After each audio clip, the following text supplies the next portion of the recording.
আমাদের বাংলাদেশে এখনো খারাপ মানুষ এখানেও আছে, কিন্তু আপনি খেয়াল করবেন আবরারকে যখন বুয়েটে তার ক্লাসমেটরা সতীর্থরা পিটিয়ে হত্যা করল, তা নিয়ে তামাম বাংলাদেশে হইচই হলো এবং হত্যাকারীদেরকে অ্যারেস্ট করা হলো, হত্যার দারুণ প্রতিবাদ হলো। গত পরশুদিন সম্ভবত ঢাকা বিশ্ববিদ্যালয়ে আরেকটা ছেলেকে চোর আখ্যা দিয়ে পিটিয়ে হত্যা করেছে। ইতোমধ্যে আপনারা দেখেছেন যে সোশ্যাল মিডিয়া কিন্তু সরগরম, দারুণ প্রতিবাদ হচ্ছে চারদিক থেকে। আমাদের স্বৈরাচারী পতিত যে সরকার, তারা এই দেশের মানুষকে গুলি করে হত্যা করলো, 1000-এর মতো মানুষ, ওদেরকে এই দেশ থেকে চলে যেতেই হলো। এর মানে দাঁড়ালো এই, এখনো মানুষ যতই খারাপ হোক হত্যার প্রতিবাদ হয়, এগুলো তার প্রমাণ। কিন্তু জাহিলিয়ার যুগে বাবা নিজের মেয়েটাকে জীবিত হত্যা করত, মাটিতে চাপা দিত, প্রতিবাদ করার মতোই সমাজে কোনো মানুষ ছিলই না। তাহলে একটু কম্পেয়ার করুন, আবরারকে মারলো, তামাম দেশ প্রতিবাদী হলো। স্বৈরাচার মানুষের বুকে গুলি চালালো, তারা দেশ থেকে চলে যেতে বাধ্য হলো। যেখানেই একটা জুলম হয়, প্রতিবাদ করার মতো কিছু না কিছু মানুষ মাথা তুলে দাঁড়িয়ে যায়। কিন্তু রাসূল যে যুগে এসেছিলেন, বাবা নিজের মেয়েটাকে জীবিত কবর দিত, প্রতিবাদ করার মতো কেউ ছিল না। এর মানে দাঁড়ালো সমাজে আসলে ভালো মানুষের অস্তিত্বই ছিল না বললেই চলে। তারা এতটা নিচে নেমেছিল, হয়তো নামার কোনো জায়গাও ছিল না। তাদের চরিত্র দেখলে হয়তো ইবলিস পর্যন্ত বিস্মিত হতো যে তোরা এত খারাপ হলি কেমনে। হযরত ঈসা আলাইহিস সালাম যখন তিনি আকাশে উত্থিত হলেন, তখন থেকে প্রিয় নবী মুহাম্মদ সাল্লাল্লাহু আলাইহি ওয়াসাল্লামের আগমন পর্যন্ত 500 বছরের বেশি সময় পৃথিবী ছিল নবী শূন্য। আদম আলাইহিস সালাম থেকে নবী ঈসা পর্যন্ত পৃথিবী কখনোই নবী শূন্য ছিল না, বরং একসাথে 10 জন, 20 জন, 50 জন, 100 জন নবী পৃথিবীতে দাওয়াত দিয়েছে, এমন সময় অতিবাহিত হয়েছে। একসাথে 100 জন নবী পৃথিবীতে ছিল, 50 জন নবী ছিল। নারায়ণগঞ্জের জন্য একজন নবী, ফতুল্লার জন্য আরেকজন নবী, নিউ টাউন এলাকার জন্য একজন নবী, ভুইয়া বংশের জন্য একজন নবী, চৌধুরী বংশের জন্য একজন নবী। এই জন্য আপনারা কোরআন যখন পড়বেন তখন দেখবেন অধিকাংশ নবীদের দাওয়াতের সিস্টেম ছিল ইয়া কওমি। কওম শব্দের অর্থ হলো গোত্র। ও আমার গোত্রের লোকেরা শোনো, গোত্রভিত্তিক নবী ছিল। একসাথে 20 জন, 30 জন, 50 জন নবী ছিল। বনি ইসরাইলের লোকেরা একদিন সকালবেলা একসাথে হত্যা করেছে 20 জন, 30 জন নবীকে, এমন হাদিসও আছে। তাহলে কত নবী ছিল পৃথিবীতে? আর নবীগণ হচ্ছেন এক একজন আকাশের জ্যোতিষ্কের চেয়েও আরো আলোকিত। তারা মানুষকে পথ দেখাতেন, নবীদের আলোতে পৃথিবী আলোকিত ছিল। কিন্তু ঈসা নবীর উত্থিত হওয়ার পরে নবী মুহাম্মদ সাল্লাল্লাহু আলাইহি ওয়াসাল্লামের আগমন পর্যন্ত 500 বছরের বেশি পৃথিবীতে একজন নবীও ছিল না। না থাকার কারণে তামাম দুনিয়া অন্ধকার হয়ে গিয়েছিল। এমন কালো আধার নেমে এসেছিল, মানুষের ভিতরে মনুষ্যত্বের লেশ মাত্র ছিল না। মানুষগুলো একবারে অমানুষে পরিণত হয়েছিল। বাবা মা ছেলে মেয়ে একসাথে বসে মদ পান করত। কথায় কথায় মানুষ যুদ্ধে লিপ্ত হতো।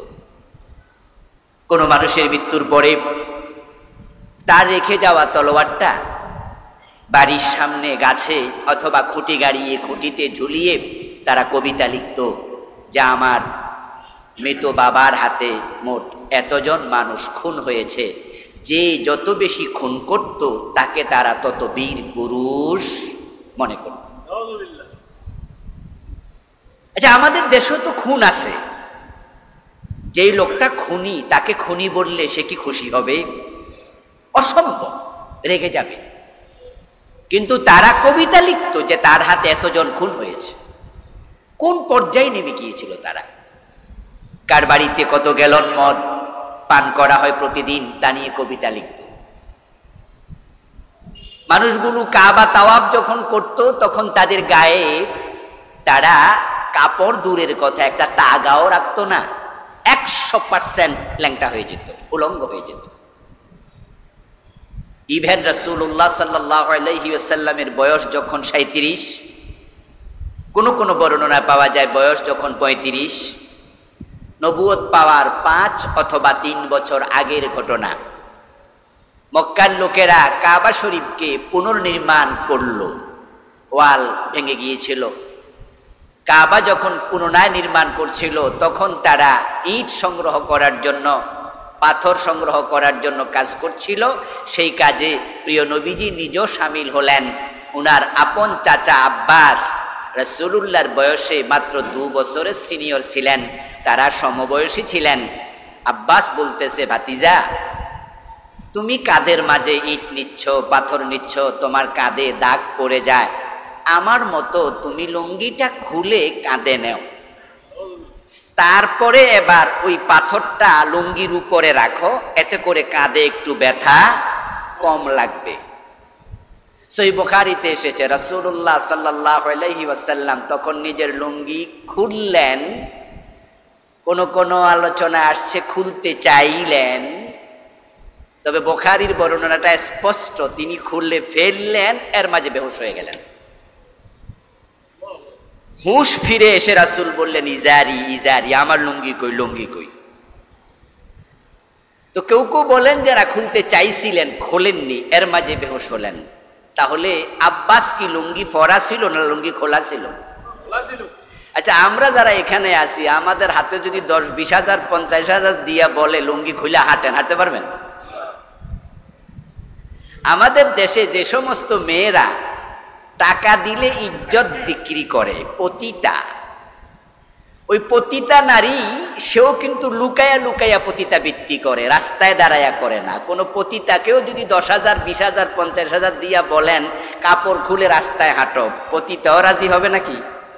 পতিতা বলবে, না না, আমি এটা করব না, আমার বাবা আছে, চাচা আছে, ভাই আছে, বাপ আছে, ওরা যাই না ফেলবে, আমি ওদের সামনে আমি উলঙ্গ হব না, না আমি এটা করব না। দেখেন, আমার দেশের সবচেয়ে নিকৃষ্ট নারী পতিতা, সেও দিবালোকে কাপড় খুলে চলবে না। আর রাসূলের চাচা আব্বাস বলতেছে, ভাতিজা, আমার মতো তুমিও লুঙ্গি খুলে লাও। তাহলে মানুষগুলো কোথায় নেমেছিল একটু কল্পনা করে। ইজ্জত, সম্মান, হায়া, মায়া কিচ্ছুটি ছিল। এজন্যই তো সে যুগের নাম আইয়ামে জাহিলিয়া, শুধু জাহেলদের বসবাসের যুগ। আল্লাহ তাআলা ওই সময় প্রিয় নবীজিকে বললেন, ইন্না আরসালনাকা শাহিদাও ওয়া মুবাশশিরাও ওয়া নাযীরা। হে প্রিয় নবী, ইন্না আরসালনাকা শাহিদাও ওয়া মুবাশশিরাও ওয়া নাযীরা ওয়া দাঈয়ান ইলাল্লাহি বিইযনিহি ওয়া সিরাজাম মুনীরা। কি চমৎকার আয়াত! নিশ্চয় আমি আপনাকে উজ্জ্বল জ্যোতিষ্ক বানিয়ে পাঠালাম, সিরাজাম মুনীরা, উজ্জ্বল বাতি বানালাম, যে অন্ধকার পৃথিবীতে তা দূর করার জন্য ছোট মোটো কোনো বাতি যথেষ্ট না, তাই আপনাকে আমি আল্লাহ উজ্জ্বল বাতি বানায়া দিলাম। সুবহানাল্লাহ। প্রিয় নবীজি আসলেন উজ্জ্বল জ্যোতিষ্ক হয়ে। আলহামদুলিল্লাহ, তাম পৃথিবীর সব অন্ধকার তিরোহিত হয়ে গেল। যে মানুষগুলো সবচেয়ে নিচে নেমেছিল, আল্লাহর হাবিব সাল্লাল্লাহু আলাইহি ওয়াসাল্লাম এসে বললেন, তোমরা আমাকে অনুসরণ করো, আমাকে মেনে চলো, আমার মতো হও। আমি যা বলি তোমরা তা বলো, আমি যা করি তোমরা তা করো, আমি যেভাবে করি সেভাবে করো। একদল লোক হাত তোলা দিয়ে দাঁড়িয়ে গেল। আবু বকর, ওমর, খাদিজা, বেলাল, আলী রাদিয়াল্লাহু তাআলা আনহুম, আল্লাহর নবী সাহাবারা রাসূলুল্লাহকে তারা সবাই বললেন যে ঠিক আপনার মতো হুবহু জীবন সাজাতে আমরা রাজি। তারা যখন রাজি হয়ে গেল, এমন ভাবে সমাজ পরিবর্তন হতে শুরু করলো। প্রিয় নবীজি 23 বছর নবুয়তের জীবনের শেষ দিকে দাঁড়িয়ে ঘোষণা করলেন, খায়রুল কুরুনি কারনি।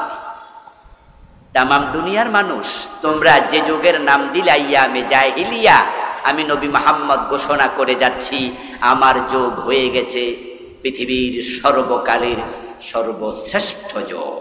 সুবহান, খায়রুল কুরুনি কারনি, আমার যুগের মতো সেরা যুগ পৃথিবীতে আর নাই।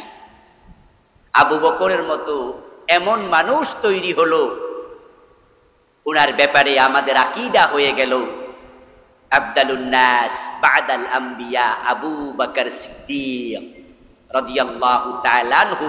तमाम নবীদের পরে যত উম্মত আছে, সব উম্মতের মাঝে আবু বকর সিদ্দিক হলেন সবার সেরা মানুষ। ওমরের ব্যাপারে আমাদের আকীদা, উনি এতটা সেরা মানুষ, এতটা উত্তম মানুষ, রাসূল নিজে বলেছেন যদি আমার পরে কেউ নবী হতো, সে নবী হতো ওমর। পাশ্চাত্যের কোন একজন দার্শনিক বলেছিলেন, তার নামটা এই মুহূর্তে আমার মনে নাই, তিনি বলেছেন তামাম পৃথিবীকে যদি 10 গুণ বড় করে দেয়া হয়, তারপর তামাম পৃথিবীকে একটা রাষ্ট্রে পরিণত করে দেয়া হয়, সে রাষ্ট্রের রাজধানী মদিনা ঘোষণা করে ওমরকে সেই পৃথিবীর 10 গুণ পরিধি ব্যক্তিওয়ালা পৃথিবীর ওমরকে প্রেসিডেন্ট বানিয়ে দেয়া হতো। ওমর এমন একজন যোগ্য শাসক, তামাম পৃথিবীতে 10 গুণ বড় দুনিয়াতে ওমর শান্তি কায়েম করতে সক্ষম। ওমরের মতো এমন শাসক পৃথিবী দেখেনি, খুব কম দেখেছে। প্রিয় নবীর সাহাবী, আইয়ামে জাহিলিয়ার যুগের সেই ওমর আজকে পৃথিবীর সেরা মানুষ। কারণ কি? এ পরিবর্তন হওয়ার পিছনে শুধু একটাই কারণ, তারা নবী মুহাম্মদ সাল্লাল্লাহু আলাইহি ওয়াসাল্লামকে অনুসরণ করেছে। আর রাসূলকে যে সমাজের মানুষ অনুসরণ করে, ওই সমাজে অশান্তি, ওই সমাজে অনাচার, ওই সমাজে জুলম, ওই সমাজে অত্যাচার থাকতে পারে না, পারে না। এজন্য আল্লাহ তাআলা প্রিয় নবীকে আমাদের জন্য মডেল বানালেন। এখন রাসূলকে অনুসরণ করা, উনাকে মডেল মানা আপনার জন্য আমার জন্য নফল না ফরজ, এটাই হলো আপনার বুঝ, এটাই হলো কনসেপ্ট। যে রাসূলের ব্যাপারে আমি এতক্ষণ কথা বললাম, তারপরে আপনি শুনলেন সুবহানাল্লাহ বলে বাড়ি চলে গেলেন, কিন্তু আপনার বউ পর্দা করে না, আপনার মেয়ে পর্দা করে না। রাসূলুল্লাহর ফজিলত শুনে সুবহানাল্লাহ বলে মুখে ফেনা তুললেন, কিন্তু আপনি ঘোষ খাচ্ছেন, সুদি লেনদেন করছেন। রাসূলুল্লাহ সাল্লাল্লাহু আলাইহি ওয়াসাল্লাম মদিনা নামক ইসলামী রাষ্ট্র প্রতিষ্ঠা করে নিজে তার প্রেসিডেন্ট ছিলেন। ওই রাষ্ট্রে আল্লাহর বিধানকে তিনি এমন ভাবে কায়েম করলেন, ঘোষণা করে দিলেন, আমার মেয়ে ফাতেমা যদি চুরি করে, আমি ফাতেমার হাতটাও কেটেই দেব। কিন্তু সেই আপনি রাসূলুল্লাহর আদর্শে বাংলাদেশটা ইসলামী রাষ্ট্র হোক, সে বিষয়ে কোনো ভূমিকাই রাখেন না।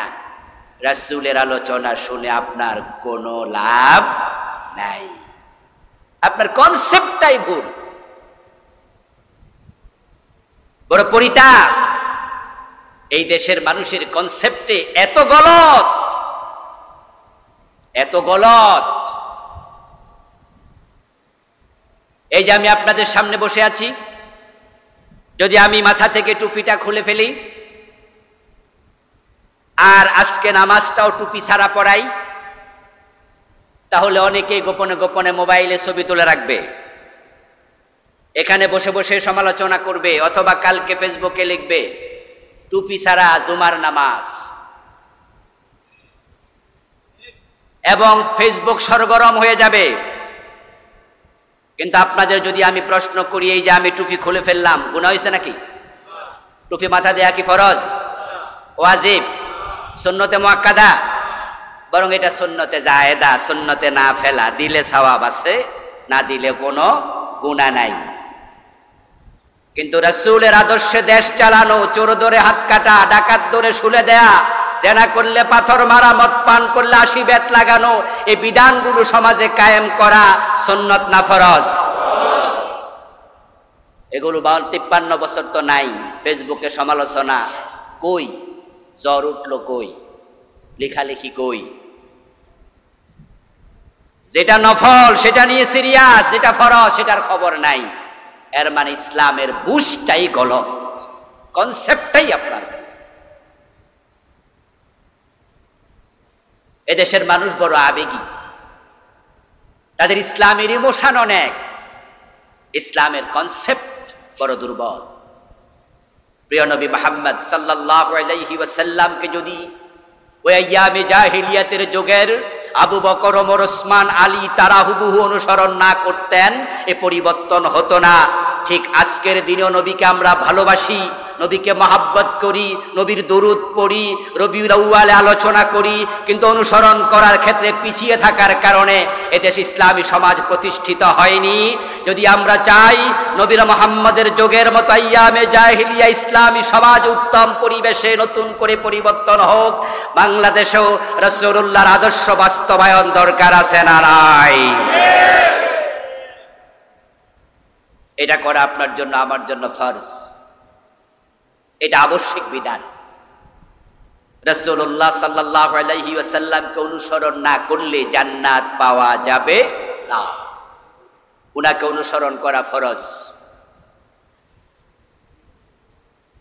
উনাকে অনুসরণ না করলে উম্মত হওয়া যাবে না। উম্মত দাবি করা আর উম্মত হওয়া এক জিনিস না।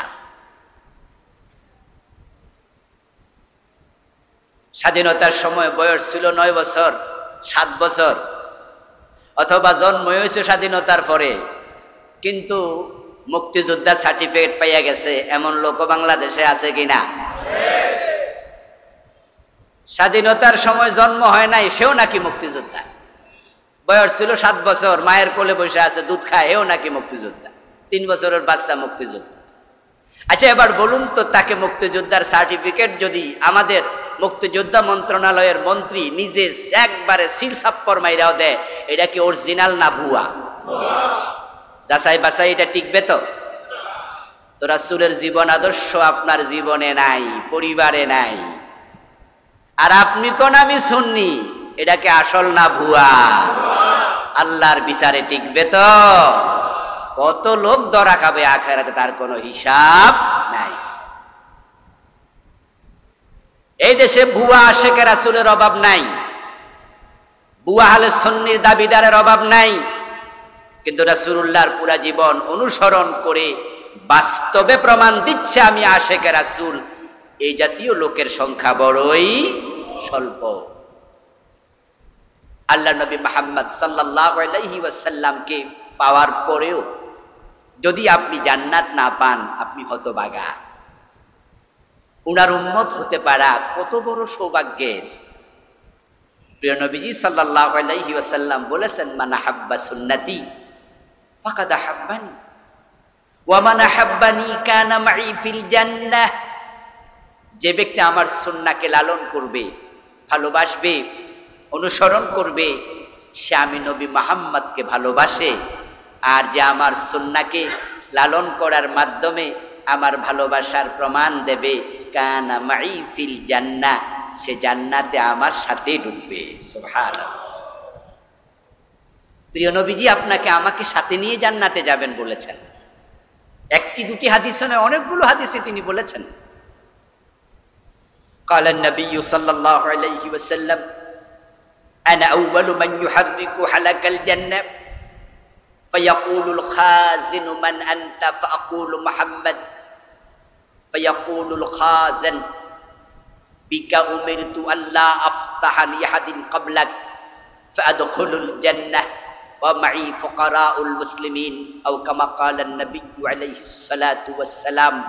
প্রিয় নবীজি বলছেন, শোনো, আমি হলাম প্রথম ব্যক্তি যে সব মানুষের আগে আল্লাহর জান্নাতের দরজায় গিয়ে নাড়া দেব, করাঘাত করব, জান্নাতের দরজায় গিয়ে কলিং বেলে চাপ দেব। ভিতর থেকে দ্বাররক্ষী ফেরেশতা বলবে, কে? আমি জবাব দিয়ে পরিচয় দেব, আনা মুহাম্মদ সাল্লাল্লাহু আলাইহি ওয়াসাল্লাম। আমার পরিচয় পাওয়ার পরে জান্নাতের দ্বাররক্ষী ফেরেশতা জান্নাতের দরজা খুলে বলবেন, আপনার ব্যাপারে আদিষ্ট হয়েছিলাম আমি যেন আপনার পূর্বে কারো জন্য জান্নাতের দরজা না খুলি। আল্লাহ আমাকে বলেছেন আমার নবী মুহাম্মদের আগে কারো জন্য জান্নাতের দরজা খোলা যাবে না, যেহেতু আপনি এসেছেন দরজা আমি খুলে দিলাম। প্রিয় নবীজি বলছেন, ফাদখুলুল জান্নাহ ওয়া মাই ফুকারাউল মুসলিমিন, এবার আমি জান্নাতে ঢুকবো, একা নই, আমার সাথে আমার গরিব উম্মত গুলাও ঢুকবে। সুবহানাল্লাহ। এখন এই জান্নাতে যদি আপনি যেতে চান, আপনাকে রাসূলুল্লাহকে অনুসরণ করতে হবে, উনাকে মেনে নিতে হবে। এই অনুসরণটাও যেন আংশিক না হয়, সুবিধা মতো না হয়। ইসলাম যারা মানে তারা আত্মসমর্পণকারী হয়, তারা নিজের মন মতো আর চলে না। প্রিয় নবীজি যেভাবে চলেছেন সেভাবে চলবে, যেভাবে বলেছেন সেভাবে বলবে, যেভাবে করেছেন সেভাবে করবে। পা রেখে পা আরেকটা তুলবে, তুলে আবার রাখবে, ভাববে আমার রাসূলকে এভাবে রেখেছেন, ঘুমাতে ভাববে আমার রাসূলকে এভাবে ঘুমিয়েছেন, খাওয়ার সময় ভাববে আমার রাসূলকে এভাবে খেয়েছেন, লেনদেনের সময় ভাববে আমার রাসূলকে এভাবে লেনদেন করেছেন। ওজনে কম দেয়া, মালে ভেজাল দেয়া, প্রতারণা করা, জুলম করা, মানুষকে ঠকানো, জীবনের বটম থেকে টপ, পাকঘর থেকে সংসদ ভবন, ব্যক্তি জীবন থেকে আন্তর্জাতিক বলয়, সব জায়গায় সে ভাববে আমার রাসূলের মতো আমাকে হওয়া লাগবে। এই চিন্তা যে লালন করবে, রাসূলের সাথে সেই জান্নাতে ঢুকবে। বিষয়টি সহজ নয়। আমরা রাসূলকে মানি না তা কিন্তু নয়, আমরা মানি, তবে সুবিধার জায়গায়, সুবিধার জায়গায়। আমাদের বাংলাদেশের একজন প্রখ্যাত ব্যবসায়ী এবং রাজনীতিবিদ, উনার একটি আলোচনায় তিনি বলছিলেন যে আমি কোরআন মানি এবং সহিহ হাদিসগুলো মানি, যাকে আমরা দরবেশ বাবা বলে থাকি। উনি উনার আলোচনায় বললেন যে তিনি কোরআন মানেন এবং সহিহ হাদিস মানেন। এই আলোচনাটা ইউটিউবে আছে, আপনারা এখনো শুনতে পাবেন, অনেকে হয়তো শুনেছেন। আচ্ছা, আমার প্রশ্ন, আপনি যদি কোরআন মানেন এবং সহিহ হাদিস মানেন, উনার মতো চিন্তায় আপনারাও অনেকে আছেন যে আমরা কোরআন মানি, সহিহ হাদিস মানি। হ্যাঁ, এটাই সত্য। আমার সামনে যারা আছেন, আপনারা কি বেদ মানেন, গীতা মানেন, উপনিষদ মানেন, তাওরাত আর ইনজিল মানেন? মানেন যেটা, সে কিতাবের নাম কি? এটা আওয়াজ করে বলেন কি? তো মানলে চোর ধরে হাত কাটছেন কয়দিন? ডাকাত শুলে দিছেন কয়দিন? জেনা করলে রজম করছেন 100 বেদ দিছেন কয়দিন? কোরআনে আছে আলাহুল খালকু ওয়াল আম, সৃষ্টি যার, আইন চলবে শুধু তার। আল্লাহর আইনে বাংলাদেশ চালাইছেন 53 বছরে কয়দিন? এই মাত্র বললেন আমরা কোরআন মানি, এখন জিজ্ঞাসা করলে বললেন যে না এগুলো মানি না। তাহলে আপনার দাবি সত্য নাকি? ওই নেতাও বললেন যে আমরা কোরআন মানি আর সহিহ হাদিস মানি, অথচ তিনি ধর্মনিরপেক্ষতাবাদীদের অনেক বড় লিডার, দরবেশ বাবা। এর মানে কি দাঁড়ালো? উনি কি মিথ্যা বলেছিলেন? আমি বলবো না, মানি, তবে আংশিক। সহিহ হাদিসে আছে মসজিদে ঢুকতে ডান পা দিতে হবে। এই যে আজকে মসজিদে ঢুকছেন ডান পা দিয়া, আলহামদুলিল্লাহ সকলেই। বের হওয়ার সময় বাম পা, হাদিসে আছে। হাত বুকের উপরে অথবা নাভির উপরে অথবা নাভির নিচে, হাদিসে আছে। আল্লাহু আকবার বলে নামাজ শুরু হবে, হাদিসে আছে। সালাম ফিরিয়ে নামাজ শেষ হবে, হাদিসে আছে।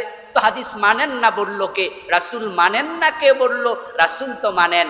কিন্তু যখন বলা হবে অর্থনৈতিক জীবনে রাসূলকে মানেন, শিক্ষায় সংস্কৃতিতে রাসূলকে মানেন, গণভবন বঙ্গভবন সচিবালয়ে রাসূলকে মানেন, মন্ত্রণালয়ে রাসূলকে মানেন, তখন উত্তর হবে না, মসজিদে ডান পা দেওয়ার সময় মানছি, অন্য জায়গায় নয়। তাহলে আপনার কাছে আমার প্রশ্ন, রাসূলকে সব জায়গায় মানলেন না আংশিক? আংশিক মানার কথা কোরআনে আল্লাহ কোথায় বলল? দলিল দিন। বরং আল্লাহ তো বলেছে উদখুলু ফিস-সিলমি কাফা, ইয়া আইয়ুহাল্লাযীনা আমানু উদখুলু ফিস-সিলমি কাফা। ও ঈমানদারেরা, তোমরা ইসলামে যারা প্রবেশ করবে তারা পূর্ণাঙ্গ প্রবেশ করো। তা আপনি আংশিক প্রবেশ করলেন, করে আপনি বলছেন আমি কোরআন মানি, আমি হাদিস মানি। আপনি মিথ্যা কথা বলছেন। বরং রাসূলুল্লাহ সাল্লাল্লাহু আলাইহি ওয়াসাল্লামের সাহাবারা ইসলামকে এমন ভাবে মেনেছেন, প্রিয় নবীর জীবন থেকে এক চুল পরিমাণ সার, চুল পরিমাণ চুল পরিমাণ সার দেন। আল্লাহর হাবিবের যত উম্মত ছিল, সাহাবায়ে কেরামের মাঝে সবচেয়ে বেশি দিল নরম ছিল কার? মাশাআল্লাহ, আবু বকর সিদ্দিক। আরহামু উম্মতি বি উম্মতি আবু বকর। রাসূল বলছে আমার উম্মতের মাঝে সবচেয়ে বেশি দিল নরম হলো আবু বকরের। অথচ যখন তিনি খলিফা হলেন, খলিফা হওয়ার পরেই একদল লোক তারা যাকাত দিতে অস্বীকার। এই খবর শোনার সাথে সাথে আবু বকর সিদ্দিক বললেন, খালিদ বিন ওয়ালিদকে তলোয়ারের শান দাও, যুদ্ধের প্রস্তুতি নাও। যারা যাকাত দিতে অস্বীকার করলো তাদের সাথে যুদ্ধ হবে। এই মেসেজ হযরত ওমর রাদিয়াল্লাহু তাআলা আনহু শুনেই দৌড়ায় আসলেন, আবু বকর আপনি কাদের সাথে যুদ্ধ করবেন? তারা তো নামাজি, তারা তো হজ করে, তারা তো রোজা রাখে, তাদের টুপি আছে, দাড়ি আছে, কালেমা পড়ে, আপনি মুমিনের সাথে যুদ্ধ করবেন? আবু বকর সিদ্দিক জবাব দিলেন, লাউ মানাউনি আবু বকর সিদ্দিক বললেন, লা উকাতিলান্না মান ফাররাকা বাইনাস সালাতি ওয়াজ যাকাত। ওমর, আমি আপনার কোনো পরামর্শ বিষয় গ্রহণ করতে রাজি নই। যারা নামাজ পড়তে রাজি, যাকাত দিতে রাজি নয়, আবু বকর তাদের সাথে অবশ্যই যুদ্ধ করবে। আপনার পরামর্শ আমি নেব না, সরেন। ওমর একটু থমকে দাঁড়ালেন। এবার আবু বকর এক কদম আগিয়ে বললেন, ওয়ালাউ মানাউনি কালান কানু ইয়াদুনাহু ইলা রাসূলিল্লাহি সাল্লাল্লাহু আলাইহি ওয়াসাল্লাম লাকাতালতুহুম আলা মানইহি। শুনুন ওমর, আমার যুদ্ধের ঘোষণা শুনে এই মানুষগুলো যদি সিদ্ধান্ত পরিবর্তন করে যাকাত দিতে রাজি হয়ে যায়, তারা মদিনায় লোক পাঠায়, আমাদের সাথে যুদ্ধ করবেন না, আমরা যাকাত দিতে রাজি আছি, যাকাতের ওট দেব, তবে ওটের রশি দেব না। রাসূলের জামানায় তারা ওটও দিত, আবার ওটের রশিও দিত। আমি আবু বকর ঘোষণা করছি, রশির জন্য যুদ্ধ করব। কারণ রাসূলের ইসলামে সামান্য হেরফের আবু বকর মানবে। হাদিসের মর্ম কি আপনি বুঝেছেন প্রিয় ভাই? রাসূলের ইসলামকে সাহাবারা অনুসরণ করছে কিভাবে, আর আমরা করছি কিভাবে? আমরা অর্ধেক মেনে জান্নাত খুঁজছি, আবু বকর বলছে রশির জন্য যুদ্ধ হবে।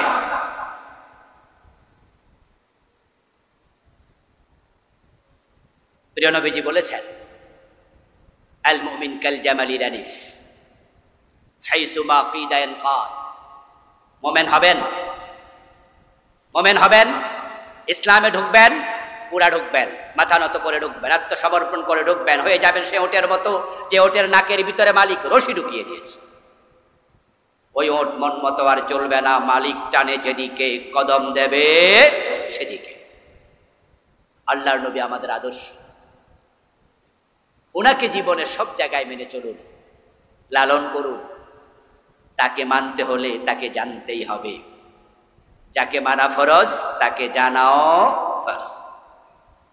এখন রাসূলুল্লাহ সাল্লাল্লাহু আলাইহি ওয়াসাল্লামকে জানার জন্য আপনি কি উনার জীবনীর উপরে একটি বই পড়ে শেষ করেছেন? আপনি আল্লাহর হাবিবের জীবনাচার জানার জন্য হাদিসের একটি কিতাব কি শেষ করেছেন? আপনার সামনে হাদিসগুলো আজকে তো বিনা কষ্টে মাগনা আপনি পেয়ে যান ঘরে বসে। আপনার মোবাইলে আপনি দেখলেই দেখবেন হাদিসের কিতাব আছে। গুগলে যান, ইউটিউবে যান, কত ওয়াজ, কত হাদিসের কিতাব। আপনি অ্যাপ ডাউনলোড করেন, 20টা 50টা কিতাব একসাথে ডাউনলোড হয়ে যাবে।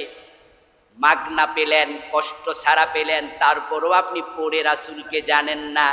অথচ ইমাম বুখারী, ইমাম মুসলিম রাহিমাহুমুল্লাহ তারা একটা হাদিস সংগ্রহ করার জন্য 100 মাইল, 200 মাইল, 500 মাইল সফর করেছে একটা হাদিসের। এক বাড়ি ছিল বোখারা, সেখান থেকে সফর করে চলে গেছেন মক্কায়, মদিনায়, সিরিয়ায়। বোখারা থেকে সিরিয়ায় চলে গেছে, দামেস্ক। অমুকের কাছে শুনেছি একটি হাদিস আছে। আসলে কি এটা রাসূল থেকে তিনি শুনেছেন? কানে কানে হবে না তো, মুখে মুখে হবে, চোখে মুখে হবে, সরাসরি শুনতে হবে আমার। কারণ কান এবং চোখের দূরত্ব অনেক। একজনের মুখ থেকে শুনলাম বাস্তবে তা নয়, রাসূলের হাদিসের ভিতরে ভুল ঢুকে যাবে। এজন্য আমি উনার থেকে নিজের কানে শুনতে চাই, নিজের চোখে লোকটাকে দেখতে চাই যে হাদিসটা শুনেছে। এই জন্য একটা হাদিস শুনতে উটে চড়ে, ঘোড়ায় চড়ে, গাদায় চড়ে 500 মাইল চলে গেল, 300 মাইল চলে গেল। প্রাইভেট কার নাই, বাস নাই, ট্রাক নাই, ঠেলা গাড়িটাও নাই। ইমাম বুখারী পৌঁছলেন ওই মুহাদ্দিসের বাড়িতে। পৌঁছার পরে লোকদেরকে জিজ্ঞাসা করলেন, অমুক কোথায়? কেউ একজন বলল, উনি তো মাঠে উট চড়াচ্ছে। দেখায় দিলেন, ওই যে দেখা যায়, আপনি যার সন্ধানে এসেছেন তিনি সেই লোক। হাদিস শোনার জন্য তার কাছে গেলেন। গিয়ে দেখেন লোকটা উনার গায়ের চাদরটাকে এভাবে ভাঁজ করে, চাদরের ভাঁজের ভিতরে উনার ডান হাত ঢুকাইয়া, তারপরে উনার ওটকে উনি আওয়াজ করে ডাকছেন, খাবার দেওয়ার জন্য যেমন ডাকে। যখনই ওটটা কাছে আসলো, ওই ভদ্রলোক চাদরটা ছেড়ে দিলেন। তার চাদরের ভাঁজে আদৌ কোনো খাবার ছিল না, জাস্ট ওটটাকে ধরার জন্য একটু ফন্দি করলেন। এবার ওটটাকে তিনি ধরলেন। ইমাম বুখারী রাহিমাহুল্লাহ ওই দৃশ্য দেখে ওই লোকের সাথে একটা কথাও বলেন নাই। 100 মাইল সফর করে গেলেন, আবার ফিরে রওনা দিলেন। যখন রওনা দিলেন, ওই লোকের সাথে দেখা, যেই লোকটা কিছুক্ষণ আগে দেখিয়ে দিয়েছিল আপনার সন্ধান করা লোকটা, উনি জিজ্ঞাসা করলেন, ভাইজান উনাকে পেয়েছেন? ইমাম বুখারী জবাব দেন, হ্যাঁ পেয়েছি। তাহলে যে জন্য এসেছিলেন আপনার কি চাহিদা পূর্ণ হয়েছে? ইমাম বুখারী জবাব দিলেন, না, চাহিদা পূর্ণ হয়নি। কোথা থেকে এসেছেন? বোখারা থেকে। কি চাহিদা, কেন এসেছিলেন? ইমাম বুখারী রাহিমাহুল্লাহ জবাব দেন, আমি শুনেছিলাম উনার কাছে আল্লাহর নবীর একটি হাদিস আছে, ওই হাদিসটা উনার মুখ থেকে শুনতে এসেছিলাম, কিন্তু আমি তাকে জিজ্ঞাসা করিনি, ফিরে যাচ্ছি। কেন? ইমাম বুখারী জবাব দেন, আমি দেখেছি লোকটা উনার ওটটাকে ধরার জন্য ধোকার আশ্রয় নিয়েছে, ধোকাবাজি করেছে। লা আখুদুল হাদিস মিম্মান ইয়াখদাউল বাহায়েম, যেই লোক একটি অবুঝ প্রাণীকে ধোকা দিতে পারে সেই লোক আমাকেও ধোকা দিতে পারে, রাসূলের হাদিসও ধোকাবাজি করতে পারে। যে এমন নিরীহ প্রাণীকে ধোকা দেয় তার থেকে ইমাম বুখারী হাদিস নেয় না।